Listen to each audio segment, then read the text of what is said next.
Si je te demande, comme ça, à brûle-pourpoint, c'est quoi pour toi le bonheur ? Alors le bonheur, c'est une quête, c'est quelque chose après lequel on court. C'est à la fois quelque chose de longue durée parce qu'en fait, c'est jamais acquis, mais c'est aussi quelque chose de fugace. C'est des moments de bonheur qu'on apprend à découvrir souvent après. Quand on regarde dans le rétroviseur, on se dit ah bah à ce moment-là, j'étais vraiment heureux. Où ce moment-là était vraiment un moment de joie. J'ai du mal un petit peu à faire le distinguo entre bonheur et joie, mais je pense que le bonheur, en fait, il se construit, c'est une quête, c'est quelque chose vers lequel on va, c'est pas quelque chose qui est gagné. J'ai souvent été malheureux dans ma vie, et j'ai eu aussi, au moment où j'étais malheureux, des éclairs de bonheur. Je pense que c'est ça, pour moi, le bonheur, c'est une quête.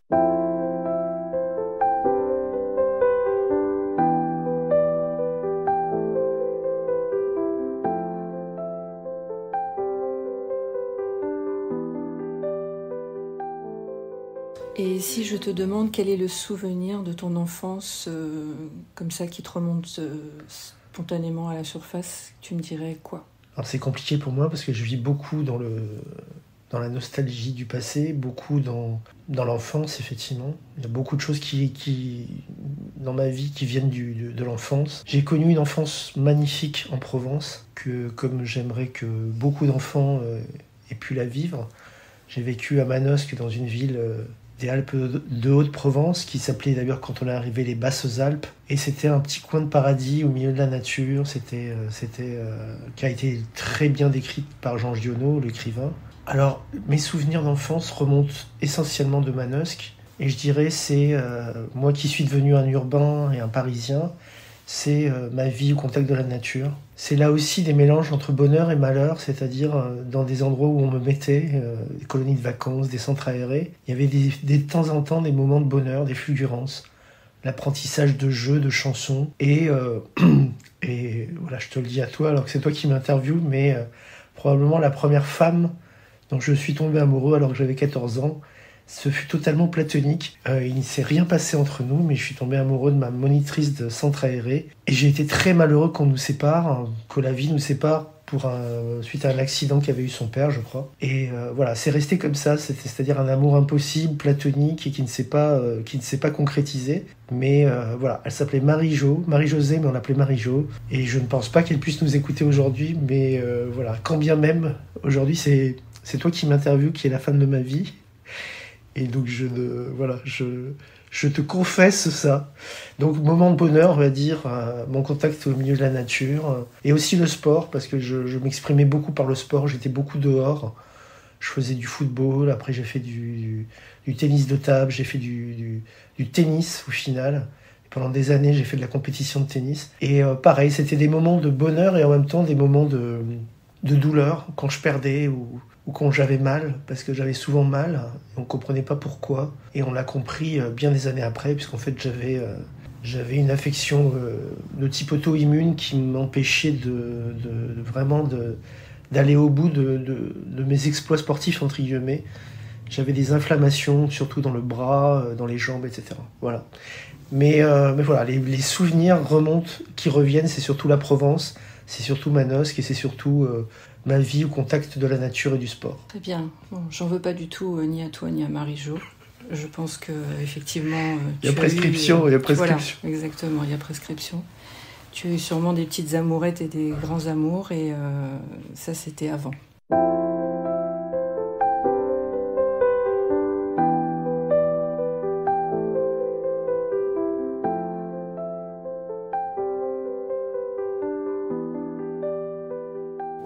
Pour toi, quel est le livre, le film ou la pièce de théâtre ou l'auteur qui t'a marqué, voilà, et pourquoi ? Alors c'est une question très compliquée parce que les gens qui me connaissent, et tu en fais partie, savent à quel point les livres c'est important. Pour moi, et je dirais au-delà de moi, pour nous dans la famille, mon frère est libraire, mon petit frère écrit aussi un peu, moi j'écris.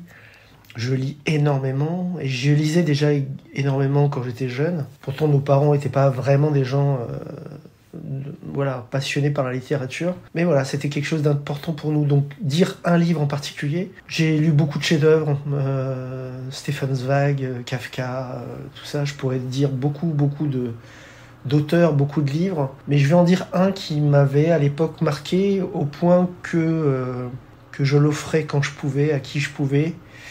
Ça s'appelle Des fleurs pour Algernon. C'est un livre d'un psychologue américain qui a d'ailleurs donné un film à l'époque, je crois, qui s'appelait Charlie, puisque le personnage c'est Charlie. Et en fait, c'est l'histoire d'un jeune, on va dire, un peu handicapé mental, enfin qui a des limites intellectuelles, et d'un scientifique qui trouve une molécule pour le rendre d'un coup intelligent, et supérieurement intelligent. Mais en commençant par, comme souvent dans les laboratoires, en commençant par une souris, donc qui s'appelle Algernon. Et cette souris va effectivement devenir hyper intelligente. Et ensuite, le test va être fait sur Charlie, qui va également devenir hyper intelligent. Mais les choses ne vont pas se passer exactement comme l'envisageait le scientifique. Et je ne vais pas raconter l'histoire pour ceux qui ne connaissent pas. Ce livre m'avait bouleversé. Voilà, il m'avait été conseillé par un prof d'histoire, parce que je me passionnais aussi pour l'histoire. Je voulais devenir à l'époque prof d'histoire. Et donc il m'a conseillé ce livre, Des fleurs pour Algernon, et pendant plusieurs jours, cette histoire continuait de me hanter. Et je dis plusieurs jours, mais voilà, j'ai presque 60 ans aujourd'hui, elle continue à me hanter. J'aurais pu encore une fois citer des chefs-d'œuvre, soit de la littérature française, soit de la littérature internationale, mais je vais citer celui-là. Des fleurs pour Algernon, d'un monsieur qui s'appelait Daniel Case, je crois. Son nom, je crois que c'est ça. Alors au passage, merci de m'avoir donné un tout petit peu, je dis bien un tout petit peu, le virus du livre, puisque moi aussi du coup j'ai lu ce livre et il m'a aussi bouleversée. La seule chose qui m'embête un peu dans les livres, c'est que ça s'empile et j'ai l'impression que ça va jamais s'arrêter. Donc voilà, mais en même temps, bon, c'est toi qui fais la poussière sur tes livres, donc voilà, j'en rajouterai pas. Mais en tout cas, oui, j'ai pas attrapé le virus autant que toi, mais en tout cas, merci de me l'avoir quand même un peu passé, parce que je serais passée devant certains livres, et à côté de certains livres, pardon, et du coup, ça aurait été dommage. Et tu sais que Caroline Bongrand, que j'ai eu dans le podcast, m'a parlé d'un syndrome qui s'appelle le syndrome de Tsundoku, qui a d'ailleurs suscité chez moi une nouvelle. Et ce syndrome de Tsundoku qui ressemble à Sudoku, mais ça n'a rien à voir, c'est pas du tout pour remplir des grilles de chiffres de 1 à 9.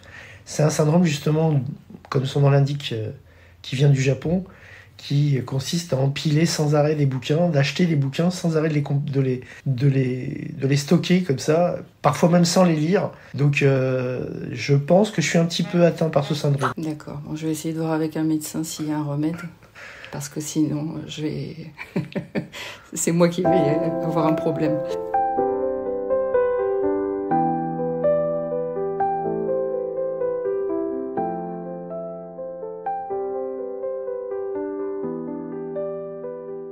De quoi tu ne voudrais jamais te passer ? Ne jamais me passer, tu sous-entends pour être heureux, c'est ça ?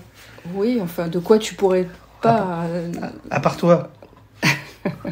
À part moi. À part toi, logiquement de livres, mais aussi de tout ce qui fait la culture, de tout ce qui fait, que ce soit le cinéma, les séries, la télé, la musique. Et récemment, d'ailleurs, je me suis mis, comme tu le sais, à écrire des paroles et des chansons.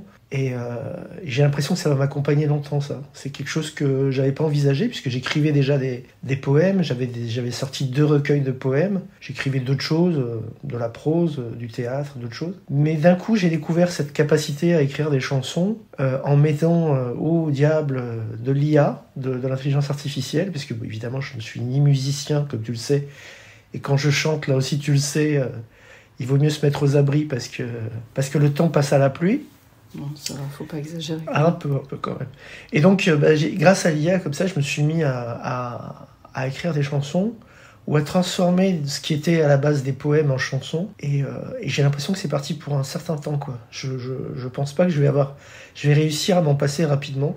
Tu as mis le doigt là-dessus, d'ailleurs, sur le point, parce que tu m'as dit, pour toi, comme un jeu. Oui, c'est comme un jeu. Alors il y en a qui s'éclatent avec des jeux vidéo. D'ailleurs, on a ce qu'il faut ici. On a les ordinateurs, les consoles de jeux et tout ça. Mais j'ai connu une période comme ça, très jeux vidéo, mais c'était entre les années 80 et début des années 2000. Et à l'époque, effectivement, il fallait pas m'enlever mes jeux vidéo. Et plus ça va, plus je vieillis, plus les jeux vidéo, c'est plus essentiel à ma vie.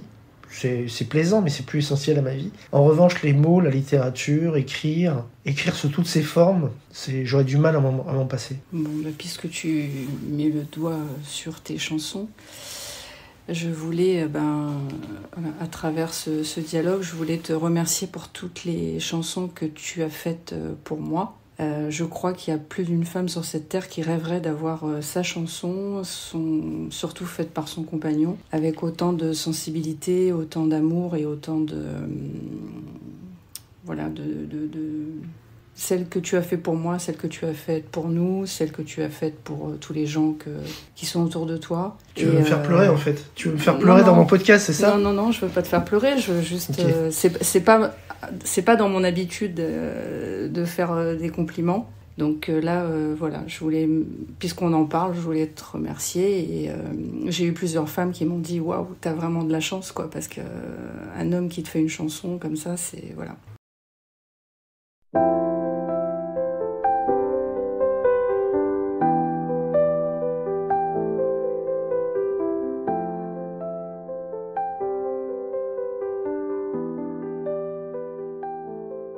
Quel est ton rapport à la spiritualité, à l'au-delà, à la mort Il a longtemps été complexe puisque, je vais être très indiscret, je vais vraiment parler de quelque chose d'intime. J'ai perdu un frère quand il avait 12 ans, qui était malade depuis l'âge de 6 ans, et je fuyais la mort. C'était quelque chose que je fuyais vraiment la mort et je doutais tellement en étant croyant, mais en n'étant pas pratiquant, très peu pratiquant. Si, on était pratiquant, mais on était peu pratiquant, parce qu'on vivait en Provence et on était loin de tout. Mais voilà, je doutais de l'au-delà, je doutais de ce qui pouvait advenir après la mort, etc. Et récemment, comme tu le sais, il y a 1 an pile, j'ai perdu ma mère, et j'ai eu plein de signes. J'ai évolué beaucoup sur la question. J'ai beaucoup lu.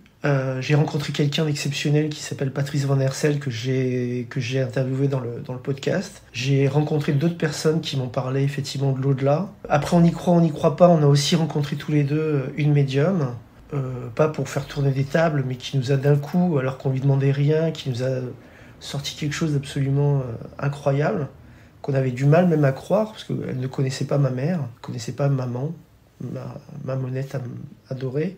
Et j'ai la voix qui parle du coup.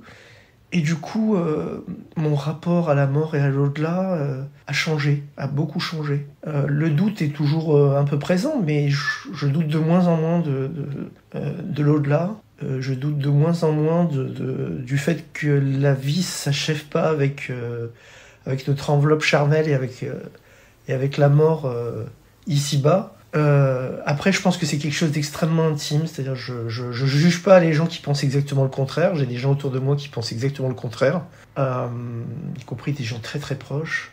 C'est un peu comme le fait de croire ou de ne pas croire. Il n'y a pas de vérité scientifique. C'est pas comme on peut dire la Terre est ronde et pas plate. Je pense qu'on n'en sait rien en vérité et que mes lectures m'ont au moins instillé un doute dans le doute, quoi. Voilà. Et donc j'ai évolué sur la question.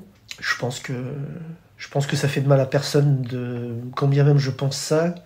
Et j'invite de toute façon les gens à lire, à se renseigner, que ce soit Patrice Van Hersel, que ce soit Raymond Moody, que ce soit Marie de Henzel, que ce soit Stéphane Alix, que je voulais d'ailleurs avoir dans le podcast et qui malheureusement m'a refusé sa participation. Enfin voilà, je pense que j'ai beaucoup évolué sur la question, en résumé.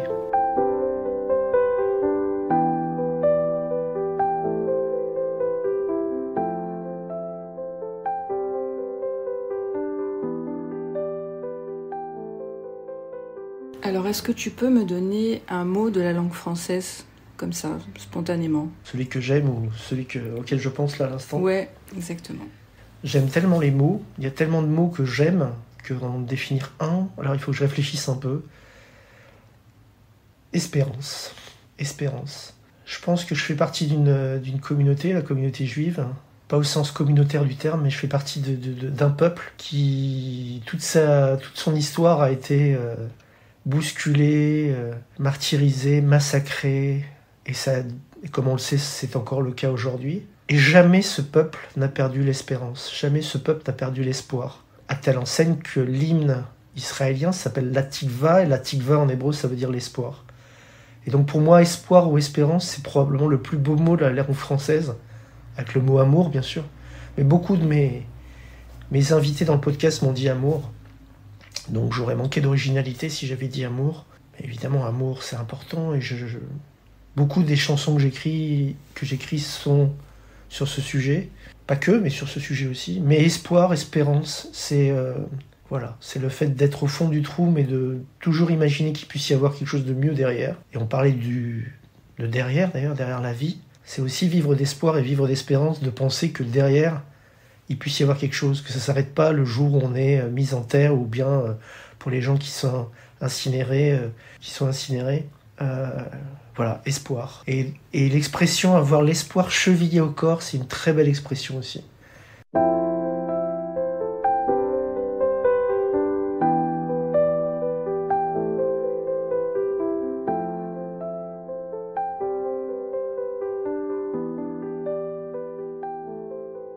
Est-ce que tu doutes souvent dans l'existence?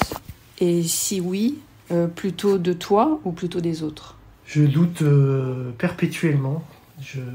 Comme je l'ai dit juste avant, le doute fait partie de moi. J'ai pas de certitude dans la vie, j'en ai rarement des certitudes dans la vie. J'ai une certitude, c'est quand je t'ai rencontré, mais sinon j'ai pas de certitude dans la vie, je doute beaucoup. Et est-ce que je doute de moi ou plutôt des autres? Eh ben je dirais des deux.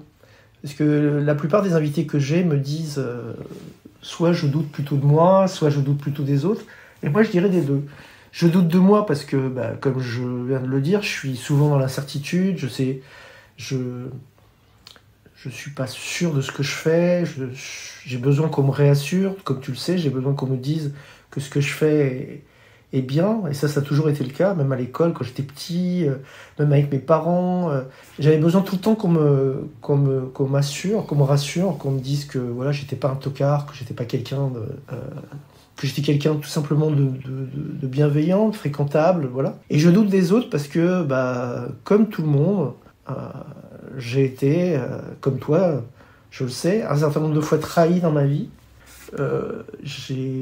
J'avais accordé ma confiance, une confiance absolue dans certaines personnes, et ces personnes m'ont déçu, terriblement déçu. Donc forcément, en fait, dans ces cas-là, tu as tendance à être sur la réserve, à ne pas forcément te livrer avec n'importe qui, à ne pas te lier d'amitié facilement, et même si je donne l'impression du contraire, j'ai pas tant d'amis que ça, d'amis fidèles, je veux dire. Et voilà, donc, mais à une époque j'étais naïf, à une époque j'ai été trahi, j'ai eu une entreprise à une époque qui a été fermée à cause de l'incurie et à cause de la malhonnêteté intellectuelle de quelqu'un qui m'était proche. J'ai été trahi par des associés, j'ai été trahi par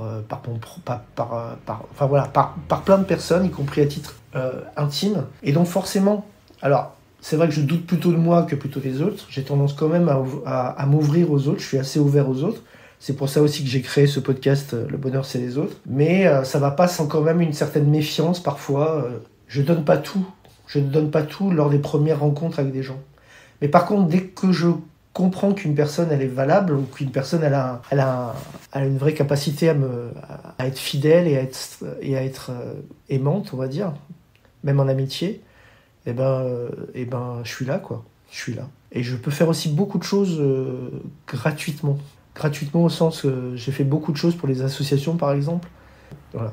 Je voulais juste rajouter que les personnes qui ont compris ça chez toi, elles ont intérêt à rester vers toi parce qu'elles auront que du bonus. Et celles qui l'ont pas compris, qui ont raté le coche, tant pis pour elles. Ciao.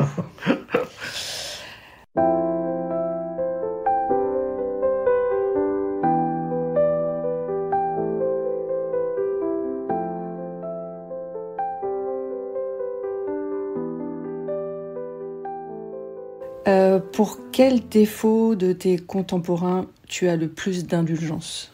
Alors, c'est vrai, tu t'en plains des fois je manque d'indulgence, je suis un peu retors, j'ai un côté prof, parce que j'ai été prof aussi à une époque, et j'ai un côté à vouloir toujours corriger, mais pas pour humilier la personne, mais pour la faire progresser, parce qu'en fait, ça fait partie de moi, l'envie toujours de transmettre.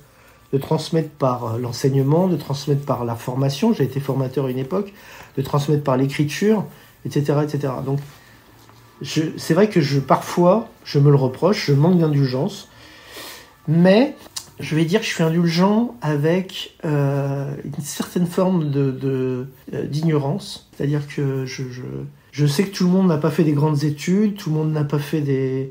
Et d'ailleurs, c'est pas du tout le sésame de l'intelligence, loin de là, d'avoir fait de longues études. Moi, j'ai fait des longues études, mais j'ai été avec des gens qui parfois étaient d'une bêtise crasse. Et quand je me suis retrouvé à l'armée en partant pas avec les gens qui avaient fait des grandes études, mais avec des gens qui étaient au bas de l'échelle sociale, je me suis aperçu que parfois ils étaient beaucoup plus intelligents que des gens qui avaient fait des bac plus 4, bac plus 5, bac plus 7, etc. Donc j'ai une indulgence et j'ai même une certaine tendresse pour les gens qui sont pas très instruits, parce que souvent ils compensent ce manque d'instruction par une intelligence pratique. Ce que les philosophes grecs appelaient l'intelligence de la main. Moi, je suis très maladroit, très très très maladroit, parce que voilà, j'ai pas cette intelligence de la main, probablement parce que j'ai trop développé l'intelligence, on va dire, des mots et intellectuels. Mais voilà, j'ai beaucoup d'indulgence et même de complicité. J'ai eu de la complicité à une époque avec des gens, quand je venais d'arriver en région parisienne, avec des gens qui étaient en bas de l'échelle sociale et que je trouvais brillants, alors que le reste de la société leur envoyait l'idée qu'ils étaient des tocards, des moins que rien, etc. Moi, je voudrais juste préciser que souvent tu dis que tu as deux mains gauches. Alors ça me vexe énormément parce que moi je suis gauchère. Mais je pense que tu as bien décrit tout ça et je suis bien placée pour pouvoir accentuer un peu cette réponse.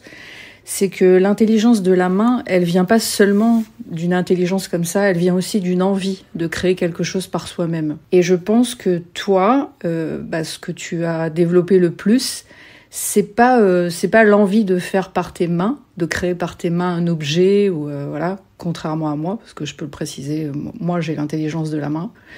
Voilà, sans me lancer des fleurs. T'as l'intelligence normale aussi, hein, t'as pas que l'intelligence de la main. Mais je pense qu'il faut des deux. Il faut un équilibre dans les deux et après on peut développer ou l'un ou l'autre un petit peu plus. Mais en tout cas, je crois que c'est ça. C'est juste que c'est une petite flemme de faire quelque chose par tes mains parce que justement t'as ce blocage de te dire « Ah ouais, mais comme j'ai deux mains gauches, je ne pourrais pas accéder à faire quelque chose. » Mais je t'ai vu à plusieurs reprises, même si tu t'y prends un petit peu à l'envers. Non, pas vraiment à l'envers, mais t'es trop stressé. En fait, tu veux tellement bien faire que tu te bloques. Et voilà. Mais l'intelligence de la main et l'intelligence tout court, elles se mélangent chez chacun. C'est où on le développe ou on le développe pas, où on a les personnes sur notre trajet qui nous aident à le développer ou pas. C'est ça. Et donc je pense que voilà, chez toi c'est ça qui s'est développé, c'est plus mais tu n'as pas de main gauche, tu peux être un peu maladroit et louper l'encadrement de la porte ou une chaise que tu n'as pas vue. Ah là là, l'image que tu as. Mais à côté de ça, t'es tellement attentionné et attentif à plein de choses qu'on peut pas te le reprocher en fait. C'est vraiment pas un reproche, c'est juste une constatation.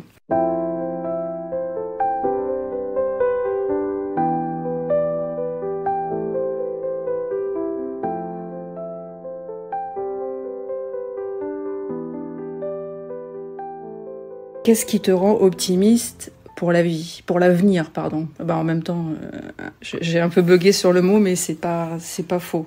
Pour la vie et pour l'avenir. Qu'est-ce qui me rend optimiste ? Ouais. Alors, si ça te rend optimiste, s'il y a quelque chose qui te rend optimiste. Non, c'est vrai que tu me le dis des fois, je suis pas assez optimiste, je suis un peu... voilà. Je suis le fruit de deux cultures, en fait. Une culture ashkénaze par mon père, donc juif d'origine polonaise, et séfarade par ma mère, originaire de Tunisie. même si une grande partie de sa famille venait de loin, du Bosphore, probablement de Géorgie. Et en fait, il y a un peu le yin et le yang en moi, c'est-à-dire il y a un aspect positif et rieur, et il y a un aspect optimiste, et il y a un aspect plus sombre, plus pessimiste. Je suis quand même le fils d'un rescapé de la Shoah qui n'a pas été déporté, mais il s'en est fallu très très peu. Il avait quelques années, il avait 4-5 ans, et ils se sont échappés ils se sont enfuis comme ils ont pu, d'abord en zone sud, puis après en Suisse, à la faveur d'une histoire absolument abracadabrantesque, comme disait Jacques Chirac. Et donc forcément, j'ai cette double dualité en moi. Donc j'ai tendance, par moments, surtout quand les choses sont compliquées dans ma vie, à être pessimiste, mais j'ai aussi des regains d'optimisme.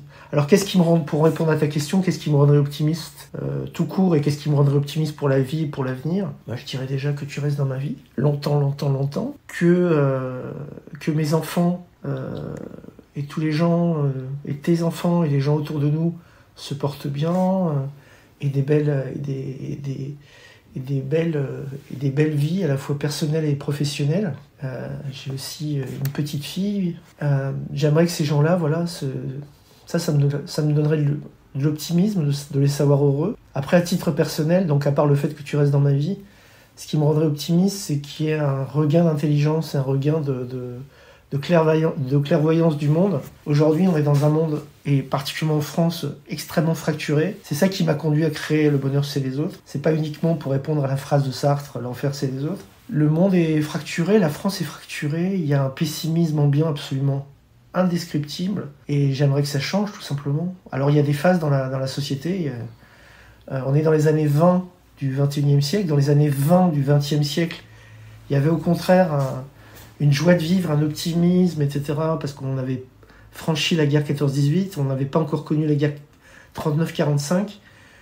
Paris était une fête, comme l'a écrit Hemingway, et on n'a pas ça aujourd'hui. On a des fractures, on a des partis politiques qui jouent sur les peurs ou sur les détestations. On a des guerres à nos portes, en Ukraine, au Proche-Orient, où une partie de ma famille vit. Voilà, donc j'aimerais vraiment qu'on se dise, on se lève un matin en se disant « Ah bah ouais, ça y est, ça commence à... » Voilà, il y a des pépites de joie un peu partout. L'intelligence a repris le dessus. Et quand je parle d'intelligence, je ne parle pas de l'intelligence artificielle, je parle de l'intelligence naturelle. Et aujourd'hui, j'ai plutôt l'impression que c'est la connerie naturelle qui se développe à grande vitesse. Et voilà, tu vois mon petit côté pessimiste qui reprend le dessus. Donc je vais m'interrompre sur cette réponse.